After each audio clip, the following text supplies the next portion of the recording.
Bien, buenas tardes. Gracias por estar presente. Hoy tenemos una charla con los dos profesores, profesor Omar Alfaro, Fernando Torres, sobre las guerras de la independencia. Una propuesta y un encuentro organizado por la Sociedad Argentina de Escritores de Malvinas Argentinas y, por supuesto, Instituto Profesor Enrique Manson de Estudios de Historia y Formación Política. Espero que les guste. Al final habrá la posibilidad de hacer las preguntas que consideren necesarias. El tiempo es breve, pero trataremos de aprovecharlo al máximo. Gracias por estar. Carlos Cabrera. Perdón. Gracias, Carlos. Por favor. Empieza usted, que es más grande que yo. Sí, bueno, gracias a la gente que se acercó. Acá con Carlos Cabrera, también profesor de Historia y Lengua y Literatura, nos propuso dar una charla. Yo enseguida lo invité a Fernando, también, que nos conocemos hace muchos años. Y el primer motivo era un bicentenario. Este año, para el 9 de diciembre, se cumplirán 200 años de la batalla de Ayacucho, que sería la última batalla que se libra contra los españoles. Ya no éramos españoles nosotros en ese momento, ya no éramos, quizás. Ahí ya empezaría el problema, ¿no? Porque uno, cuando piensa en las guerras de independencia, lo primero que dice, esto es una guerra de liberación de las nacientes naciones. Y en realidad, algunos historiadores modernos hablan de... Yo sé que no te gusta lo de las historias modernas, ahí ya lo empiezo a usar. Muchos hablan en realidad de una guerra civil dentro del Imperio Español. ¿Sí? ¿Por qué? Vos decías, frente a los españoles. En realidad, hasta ese momento, y hasta que uno decide ser otra cosa, es español, le guste o no. Vos nacés en un territorio que ya está conquistado, para bien o para mal, y sos español. Podés decidir dejar de serlo, y eso fue lo que sucedió. Ahora lo loco de todo esto es que en esas guerras que se van a dar de independencia, vamos a llamarla así, que es más fácil que decir que sea de liberación o guerras civiles, había soldados americanos en el bando de lo que nosotros llamamos patriotas, pero había soldados americanos en el bando de los realistas. Entonces, es difícil hablar de liberación nacional cuando hay de ambos lados. Alguno dirá, bueno, pero eran traidores, no sé, se vale el tema, pero a lo que voy es que se vuelve un tema interesante para tratar de conocer, porque no es la imagen que nosotros tenemos de, iba a decir Villiquen, qué viejo que es eso, de lo que nos enseñaron en la escuela, ¿no? De los patriotas y los enemigos de la patria naciente. Es más complejo, pero sí, Ayacucho cierra ese ciclo. Claro. Por si no recuerdan, yo lo estudié para hoy, la fecha, 1824. Si tenemos en cuenta desde Revolución de Mayo que, según los manuales, los Villiquen y todo eso, comenzaría la guerra por la independencia, yo le voy a tirar una propuesta a él, como que no comienza ahí. Han pasado un montón de años, ¿no? Y esto que comentaba él, fíjense ustedes, ahí conozco bien el dato, en esa última batalla contra el Imperio Español Borbónico, el 90% de los soldados de un ejército y del otro son indios, criollos, gauchos, libertos. Españoles nacidos en la península ibérica, muy poquitos. Por eso esto que decía es una guerra civil. Bueno, vamos a meternos en un contexto. Siempre que uno dice vamos a meter en contexto es porque va a hablar de cuestiones políticas, y si hay un motor para toda la discusión política, es lo económico. Que se mezcle la política y la economía no es un tema de hoy, ¿no?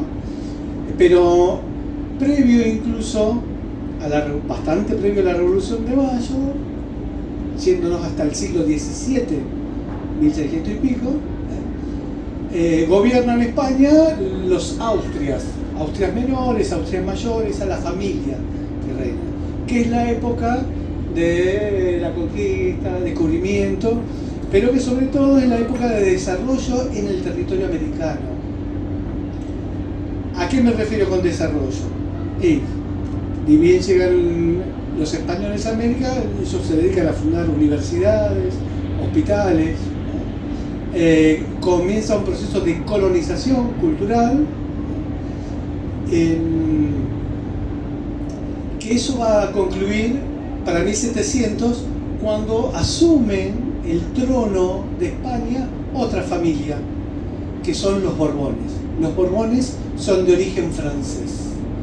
Y si hay algo que odiaba o envidiaba más que nada a Francia en aquella época, era el esplendor que España había alcanzado. Y empieza esa casa de origen francés que empieza a gobernar en España, produce todo el desgaste en América.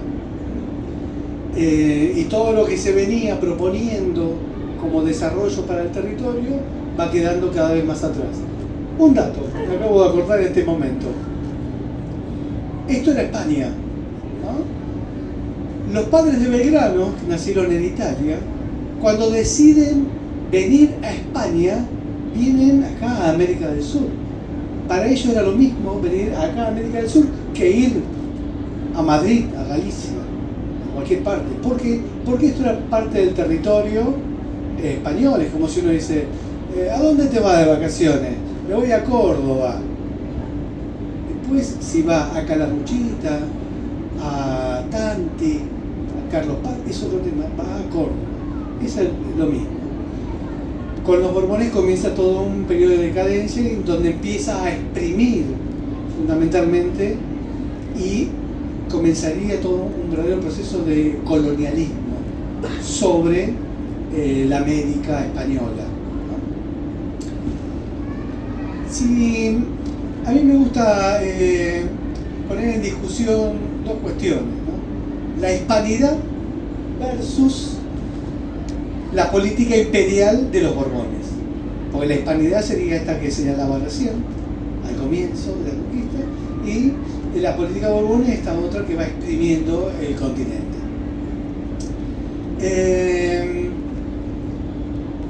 Él es especialista en varios temas, por eso me gustan los amigos cuando saben.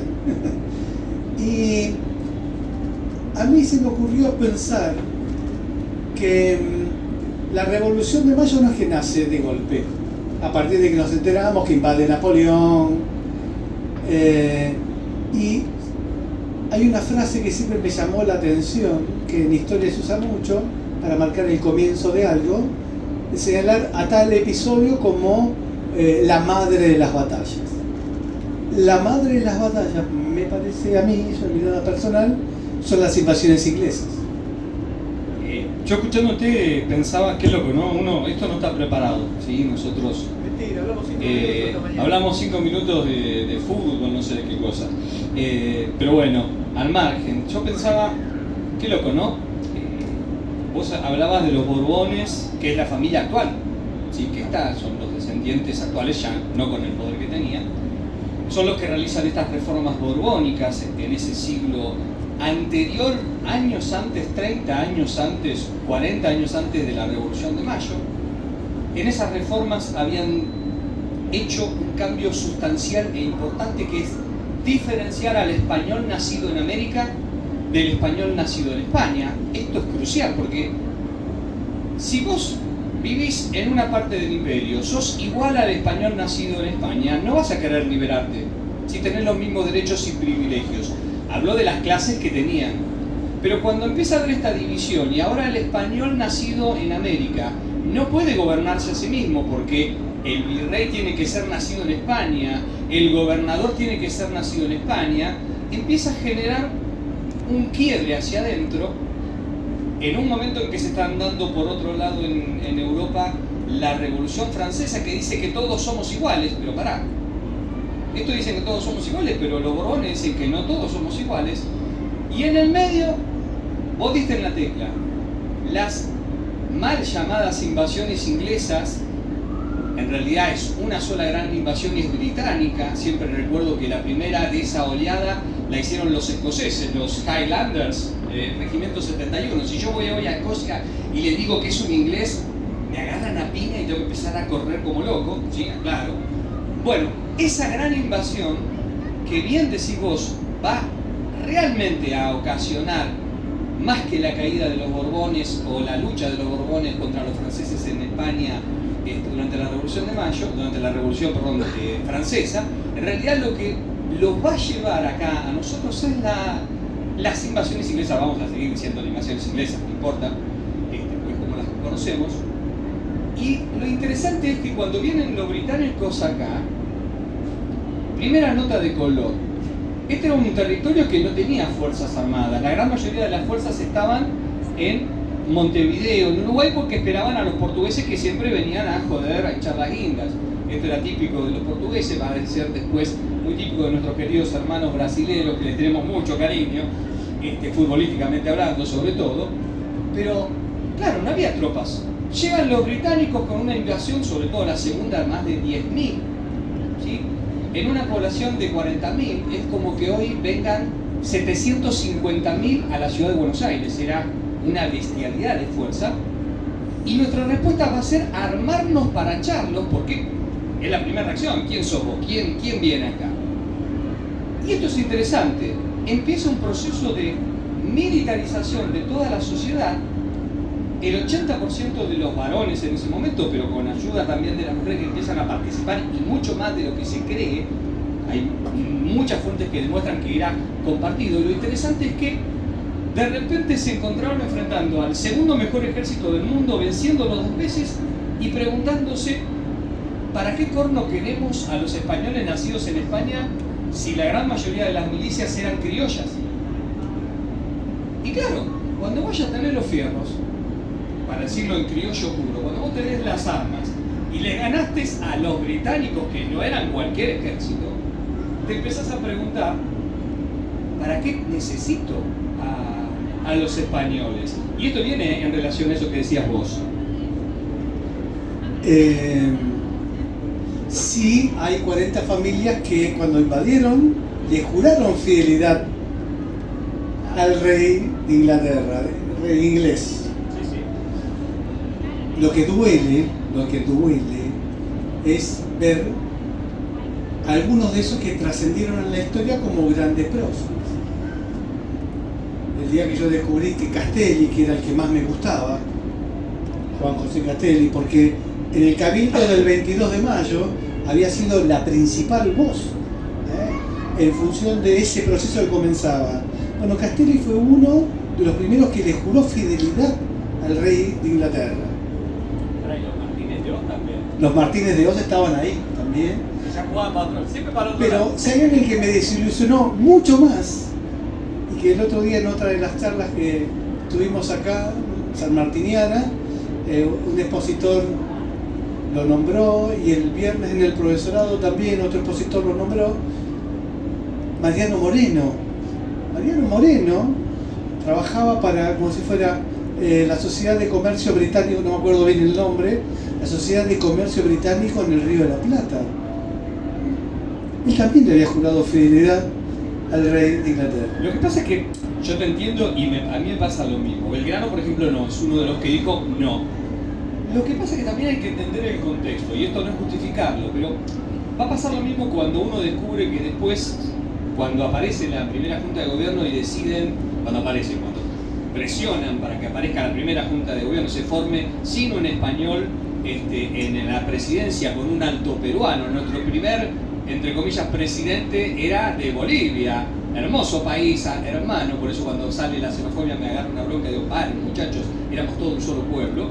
Pero lo interesante que vos decís es que luego San Martín, Belgrano van a proponer reyes, monarquías, y dicen: pero pará, ¿cómo? ¿Nos estamos independizando de un rey para proponer otro rey? No, lo que pasa es que miraban a Gran Bretaña como la mejor monarquía, en el sentido que era una monarquía parlamentaria y era el mejor, en ese momento, el país más avanzado que había.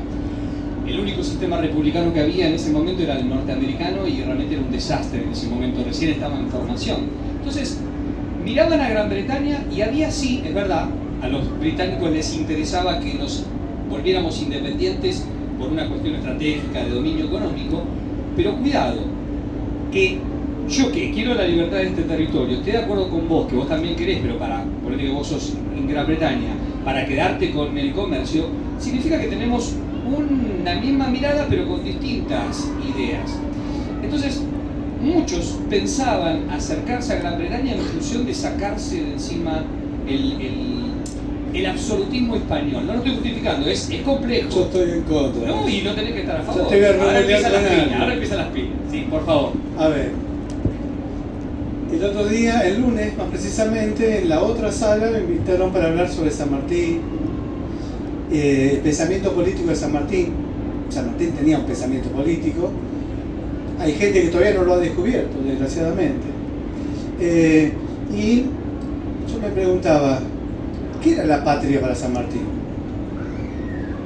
Porque la patria para todos en ese inicio era España, y resulta que España nos estaba descalificando, nos estaba discriminando, sería hoy el término, hoy, ¿no? Ciudadanos de segunda. Claro. Y hay una idea de sanmartiniana, que es bien política, pero se ha corrido un poco, y es la idea de la patria grande. Y leyendo y escuchándolo a otro historiador, que no es historiador, es politólogo, Marcelo Bulo, él tiene una mirada muy particular. Dice que la patria grande es la que pretendía Artigas, que pretendía San Martín, que después la va a continuar o va a buscar sostenerla durante el periodo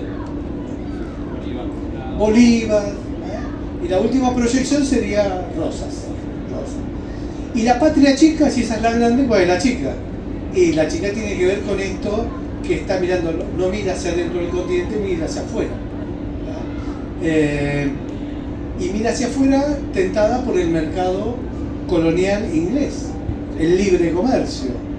Y nosotros, los americanos, como siempre proveedores de materia prima. Toda esa protoindustria que se había ido gestando en los siglos previos, había que desestimarla. Un dato histórico de... Todos vimos El Zorro. El otro día también, ¿todos vieron El Zorro? ¿Todos vieron un capítulo del Zorro? Hay por lo menos 2 capítulos del Zorro donde llegan ahí no me sale el término. Bueno, mercadería de Argentina, que son zapatos y botas, sobre todo botas. Cuero, producto de cuero. La materia prima es el cuero. Pero llegan ya manufacturados. Manufactura que se va a generar en lo que es el virreinato del Río de la Plata, lo que en aquel momento era el virreinato del Río de la Plata, y que llegaba trasladada por los caminos hasta California. Es decir, la mirada de San Martín en función de la patria grande era tener en cuenta que había un posible mercado con elaboración de productos en Córdoba y que podían llegar hasta California, todo por vía terrestre. Sabía que era muy ambicioso, pero realizable. Pero también era mucho más probable consolidar a partir de esa estructura virreinal del Río de la Plata, del Perú, de la Gran Colombia por lo menos, convertirla en 3 grandes países, no en 15 países chiquitos, débiles económicamente y políticamente, y encima endeudado con Inglaterra. Totalmente. Pero Por eso es que estoy de acuerdo, siento yo. estoy de acuerdo con No eso. me apuntes. No, mira, estoy de acuerdo con eso. Usted no me apunte. Usted no me señale. No, estoy de acuerdo con eso. La balcanización de la región favorece absolutamente a Gran Bretaña, y desde entonces, por lo menos toda esta región, como después... ¿Qué es balcanización, profesor? Sí, dividirlo en distintos estados, como sucedió en los estados balcánicos en Europa, dividirlo en una multiplicidad de naciones surgentes, que en realidad también la palabra nación es moderna en ese momento, estaba en creación. Se crea primero los estados, después se crean las naciones, ¿sí? Esto es una cosa muy, siempre digo relativa. Cuando yo me voy a Corrientes, me encanta el litoral, siento que estoy tanto en Paraguay como en Corrientes, se habla el guaraní, se toma el tereré. ¿Hasta qué punto realmente esa frontera es real? Yo me niego a creer en esas fronteras. El norte o la zona de Mendoza, en donde el timbre es muy cercano al timbre de los hermanos chilenos, pero absolutamente, y es hermoso eso. Bueno, sabemos que son creaciones, pero que favorecieron a Gran Bretaña, de eso no me cabe la menor duda. Y el movimiento revolucionario estuvo cobijado por Gran Bretaña. A ver, no es casual que el mismísimo San Martín se fuera de España a Inglaterra y de ahí viniera para acá.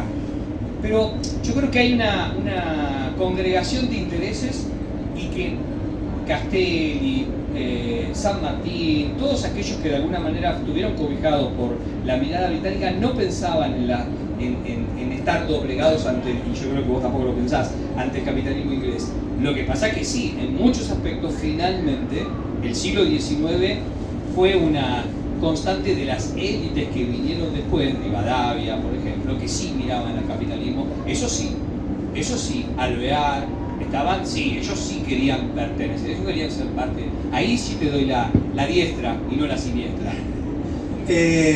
Por eso, cada vez que me invitaron a hablar sobre San Martín, yo creo que la idea más fuerte de su pensamiento tiene que ver con que primero la patria. Por eso esta cuestión de tanto despojo que él incluso tiene. Pero no era solamente él, Belgrano, Güemes, ¿no? Entre los que como figuras más señeras podemos destacar. Ahora, te quería preguntar por la importancia, según vos, de algunas batallas que a mí me gustan tenerlas presentes. Para después sí poder ver qué podemos decir la batalla de Ayacucho. Me parece que los triunfos de Belgrano en el norte, Salta y Tucumán, fueron una trascendencia geopolítica fundamental. Y siempre por ahí, o por lo menos los que yo he leído, he reconocido mayor importancia a la batalla de Ayacucho, y a mí por ahí me gusta más la batalla de Maipú, como importancia geopolítica para ese plan continental que él venía desarrollando. Sí, ahí hay varios aspectos. En principio, Salta y Tucumán, o Tucumán y Salta, para ser cronológicos, son importantísimos porque todo el norte argentino, que hoy decimos norte argentino, es argentino gracias a esas dos batallas. El triunvirato porteño con Rivadavia, ¿sí?, había dicho: venite hasta Córdoba, dejales todo porque no vamos a poder con ellos y la verdad que no queremos combatir ahí, no nos interesa. Patria chica. Claro, ahí tenían, y ahí estaba Rivadavia, que miraba otra cosa. Belgrano se paró de mano y dijo: no, mi amigo, esto no es así, y logró milagros militares en alguien que era abogado, que esto es increíble. Y cuando uno lo estudia, yo doy en el Colegio Militar de la Nación y estudiamos la parte de las tácticas y la estrategia en general, Belgrano era un estratega napoleónico y no había leído a Napoleón, no sabía lo que pasaba en Europa. San Martín sí, por eso era un capo San Martín. Y el tipo tenía una genialidad, se paró con muchísimos menos hombres y logró dos batallas que fueron decisivas, no decisivas. Yo acá quiero hacer una aclaración. Una cosa es combate, otra cosa es batalla y otra cosa es batalla decisiva. Son tres niveles distintos, ¿sí?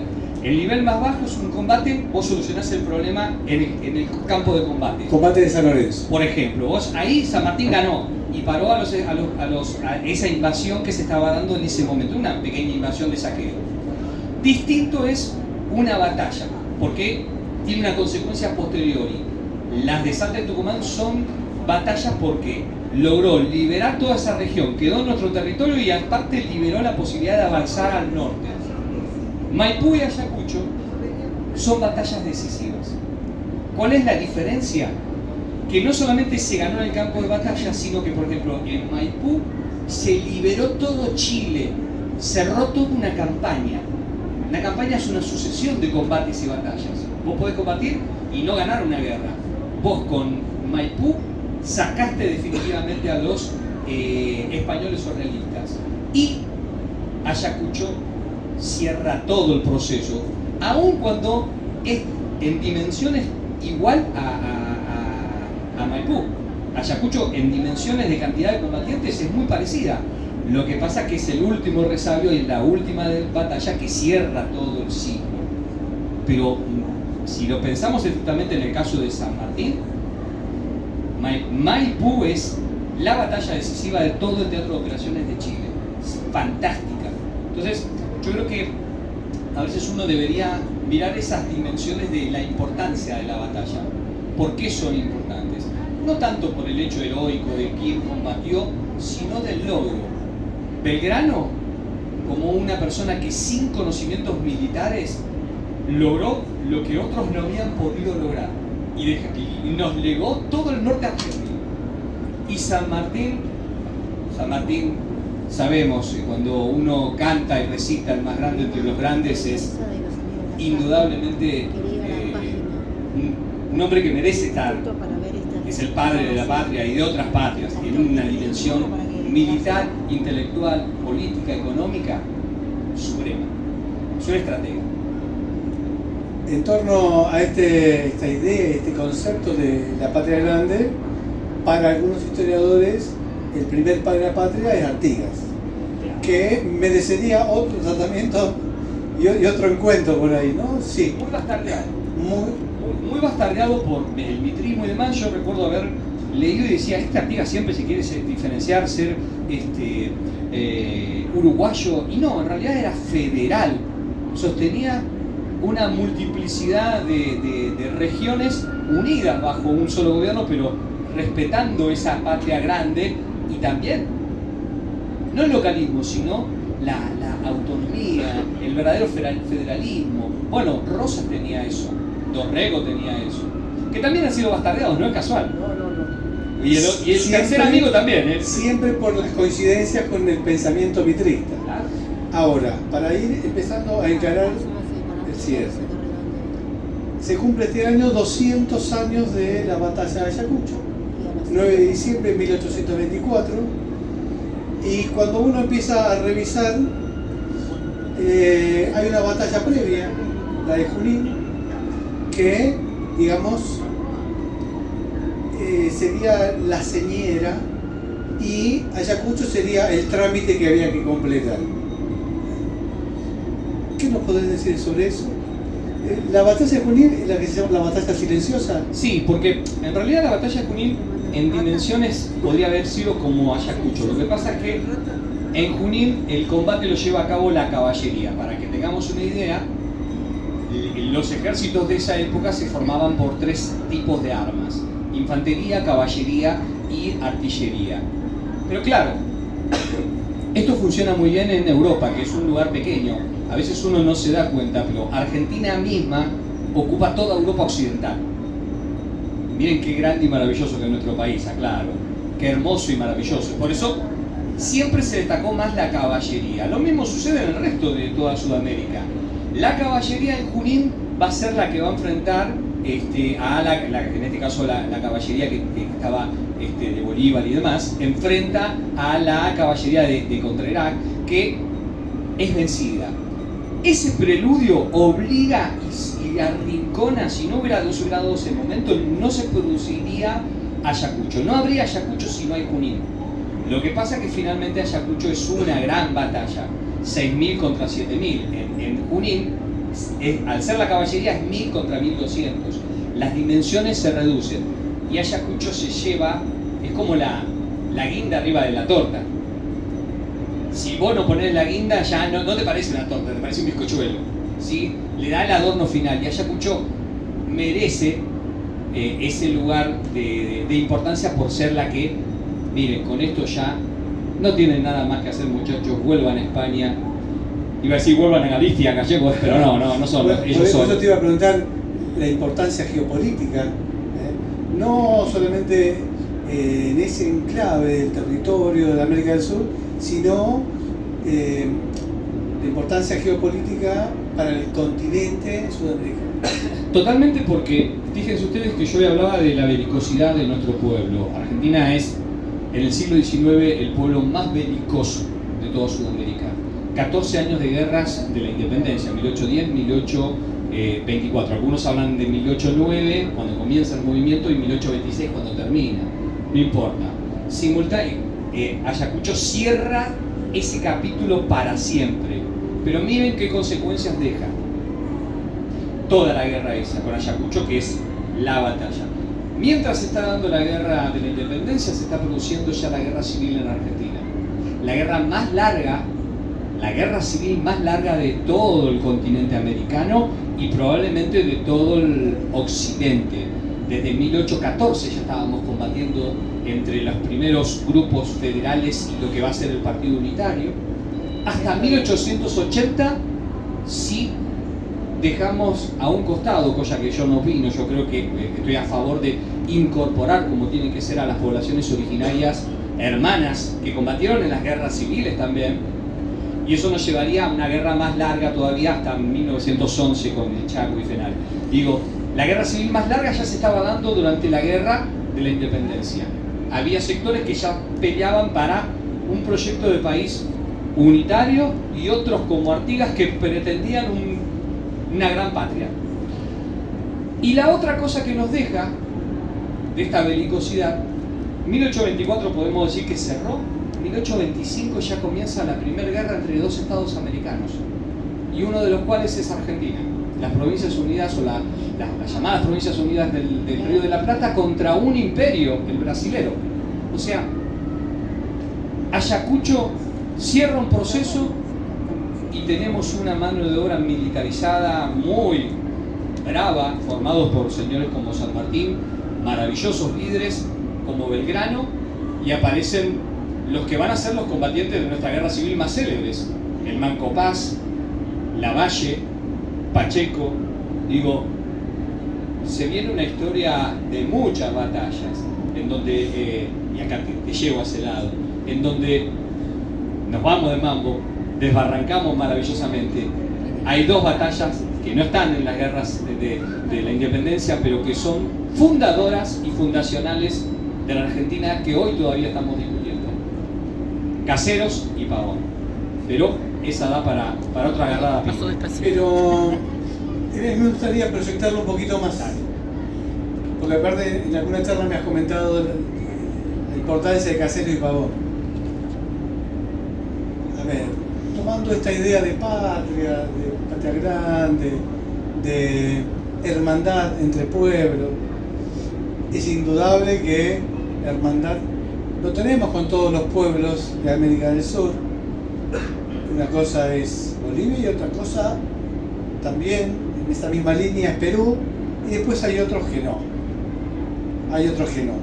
Y me parece que la última batalla, si el tema central eran las batallas, me parece que la última gran batalla de identidad, de peso histórico, y solo se me ocurren adjetivos grandilocuentes. Ya sé por dónde venís. Me parece que es Malvinas. Lo pensaba. Cuando dijiste otros que no, claro, sí. Y redondeamos ahí, nos dice el amigo, tenemos los últimos minutos, pero qué maravilloso lo que acabas de decir. Sí, Malvinas es todo. Es todo por lo cercano, es todo por la actitud de los pueblos americanos en su gran mayoría. Chile ha tenido obviamente un interés, y hablo del Estado chileno, no del pueblo chileno, que es otro. Acá las guerras son entre estados, los pueblos pueden estar cerca o lejos, pero no tenemos que salir de esa antinomia. Pero Argentina es verdad que se formó... De hecho, Malvinas es un contexto también de dictadura. Claro, en ambos casos, totalmente, y en donde el pueblo no opinaba, y si opinaba estaba dirigido en función del poder estatal que era superior. Pero Perú, que nos acompañó, que estuvo, que nos ayudó, sí, y contra un enemigo externo que no es casual, que también es Gran Bretaña. Parece que ese ciclo nunca termina de cerrarse. Yo creo que Malvinas es el último gran combate que se dio en un momento inadecuado, con líderes totalmente inadecuados y con un pueblo que se la jugó toda.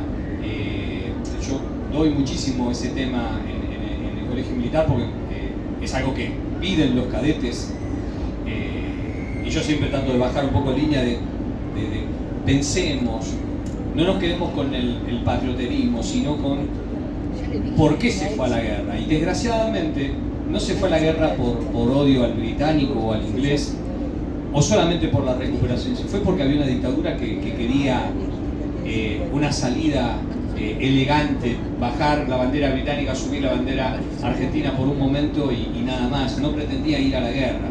Lo paradójico es que cuando uno estudia el proceso, Argentina podría haber ganado esa guerra si hubiera hecho bien las cosas. Podría haberla ganado tranquilamente por una multiplicidad de razones que se escapa ahora. Lo triste es esos gobiernos que nos enfrentan, que utilizan un hecho que podría haber sido sacro en el sentido de la defensa de la nacionalidad y del territorio, y que abandonaron no solamente a los conscriptos, abandonaron a oficiales y suboficiales en la improvisación. Fue tristísimo, pero sí, metés el dedo en la llaga, claro. Ahí la patria grande, porque los estados no piensan en nación, tuvo grandes cercanías y algunas tristes lejanías que, bueno, deberíamos en algún momento resolver. Es decir, la madre de las batallas comenzó con las invasiones inglesas y el pueblo defendiendo de identidad, un territorio, sus símbolos, y la última batalla sería Malvinas. Totalmente. La guerra no está terminada, el proceso no está terminado. Para bien o para mal es un proceso que todavía tiene mucho que decir, para bien o para mal. Cada uno pensará para donde quiera. Gracias, Fernando. Gracias a vos. Gracias. Marc. Y gracias a ustedes, por favor. Por lo que ha sido mucho. Gracias, por favor. Lindo, gracias. Carlos.